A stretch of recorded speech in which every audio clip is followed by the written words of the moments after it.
Also, just finally, there's one other thing that has been making headlines that I think we should tell about. These pregnancy tests.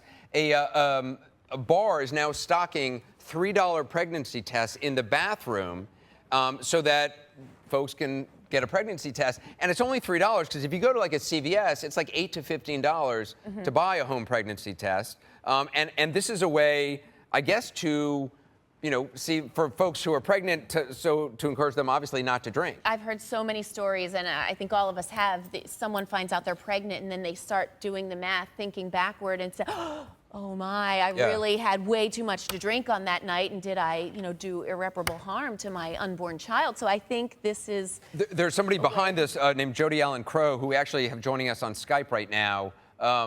Jody, you created this idea. How did you come up with the idea to put these pregnancy tests in bar bathrooms? Well, I'm an educator, and I've seen so much of the damage from prenatal exposure to alcohol. And when I would go out and speak to people about my work and my book that I'd written, I would have people say that exact same thing. I drank before I knew I was pregnant. And so, I would say, why can't we do something like this? Put a pregnancy test dispenser in a bar. And right now, 30% of married couples are having unexpected pregnancies. So this is our attempt to, provide, a reminder to just test and see before you drink of alcohol. What can go wrong? What are the effects that you see? Well, the damage starts to show up. Educators see this all the time. Poor reading skills, poor math skills, higher social behaviors that are outside of the norm.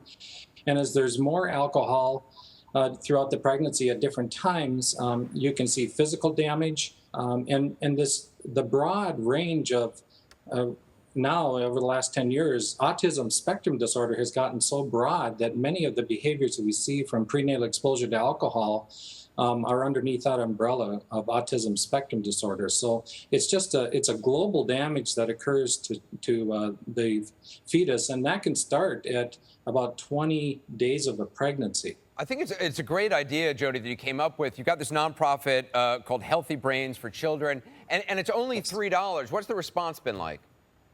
It's been amazing, quite frankly. One dispenser in one bar in a small town it's not really small, 50,000 population in Mankato, Minnesota, has created so much dialogue about prevention.